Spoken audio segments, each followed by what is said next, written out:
engineers and guys in NASA had discovered some anomalous things happening in the rings of Saturn. I love that word, anomalous. Things were happening, they didn't know what the hell they were. They didn't know how to explain it. So what they did, they put together a multi-million-dollar program called Voyager. And they sent Voyager to the rings of Saturn in 1980. And when Voyager 1 got in the rings of Saturn, it began taking pictures, and the pictures were sent back to NASA, and they were astounded, literally astounded. They got stuff they didn't expect. Now, before I go into detail about these photos, I will tell you that Norman Berggren, little dude about 5 feet tall, you know, pink cheeks, little bow tie, brilliant as hell. Last year when I saw him at the Bay Area, he was 87. I have been unable to reach him. I've tried through the phones. My wife tried with the computer. Can't reach Norman. I don't know whether he's passed over, gone home, or what happened. All I know is that last year in the Bay Area, I introduced him, and they mobbed him. And the little dude had a box of books. And after I introduced him, he got mobbed, and he sold every book he had at $50 a pop. But Norman was what I say. There are some good folks in NASA, honest men, who would like to tell you everything they've learned and everything they know.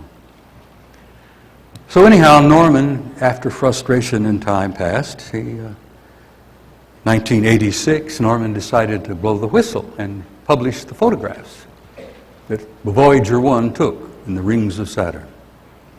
He couldn't get his book published in the United States. I wonder why. U.S. publishers wouldn't touch him, wouldn't even talk to him. The little dude had to go to Scotland, Aberdeen, Scotland, to get his book published. And that's the cover of his book. And it may be available, you maybe can find a copy if you try, here, there, or wherever. I hate to tell you what they might cost now, because they're real collector's items.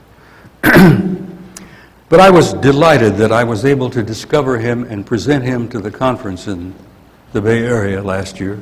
The response from the audience was overwhelming. His little face lit up, and he gave me a big hug, tears in his eyes. But he published his book in Aberdeen, Scotland, and it is a dynamite book. Now, on the cover, this you see here on the right is part of the B ring of Saturn.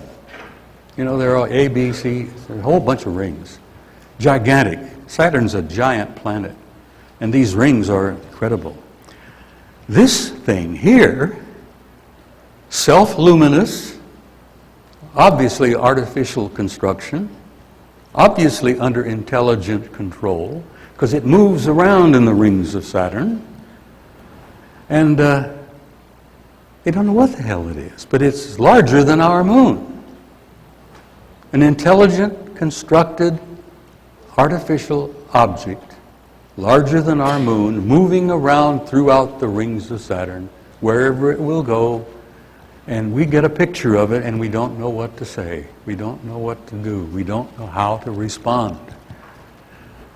Bigger than our moon. Ah, that's only part of the story.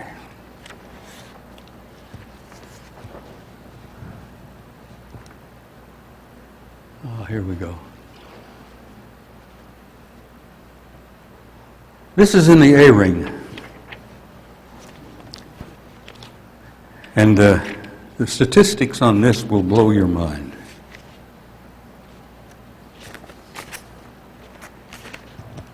This object here is an artificially constructed, as Norman says, NASA called it an electromagnetic vehicle. That dude is 2,000 miles long. Over 450 miles in diameter, but 2,000 miles long.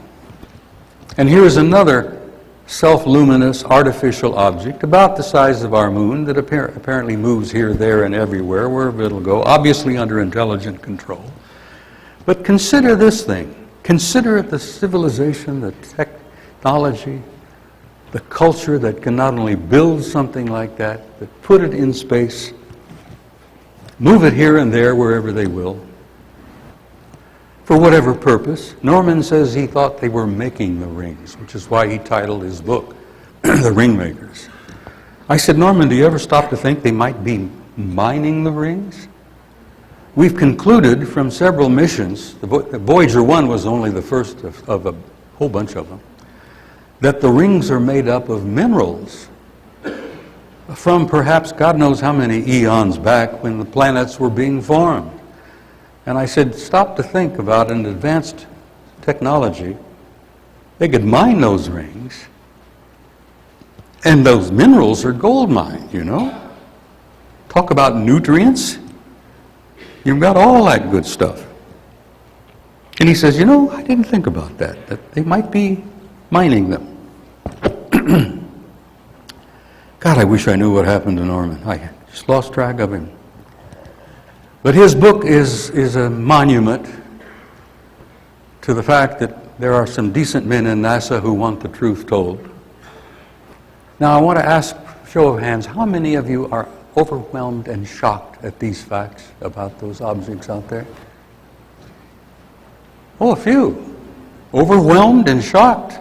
Well, that's good. That's good. Well, I was overwhelmed and shocked the first time I saw it, and the first time I began to put it together and considered what it meant. Because there's what we're getting to the important thing here. What does this mean? Now, I assume most of you are aware and familiar with a brilliant educator, physicist in New York by the name of Michio Kaku. Brilliant young man, a quantum physicist, theoretical physicist. Michio has come up with what he considers to be a possibility of 4 different kinds of advanced civilizations. Type 1, 2, 3, and 4. You, by the way, are members of a 0-0 type civilization. Not that you didn't know that, but you haven't quite reached type 1 yet. And the conclusion many of us have reached is that we're looking at the results of at least a type 2 civilization. Now, how do these guys out there look upon us? Really do. How do you think they think of us? I have a pretty good idea because I've been getting some legitimate information from American military and scientific people who have not only met some of them from out there, but are working alongside of them in United States government national laboratories like Sandia, Los Alamos, Brookhaven National Laboratory in Long Island, which is one of the most super secret laboratories. Anyhow, we have scientists and military guys that have been working alongside of some of those dudes, and they are in our midst. When I retired, we knew of 4 different groups, and they were all humanoid. But they were all not the kind of guys who could walk up and down the street on a Saturday afternoon without being seen or responded to. But one of the groups of 4 looks exactly like us in the sense that it could be sitting here in this auditorium next to you and you wouldn't know it. Next to you in an airplane or a restaurant or a theater. They're in our midst, guys. This one group particularly is in our midst. And apparently since 1954, when Ike met them at Muroc Air Force Base in California, they've been working with us, trying to help us make that transition from adolescence into adulthood. And why are they doing that? Well, apparently this is the same group that had a hand in engineering our genetics 10,000, 100,000 years ago. And if you want a little history on that subject, read Zechariah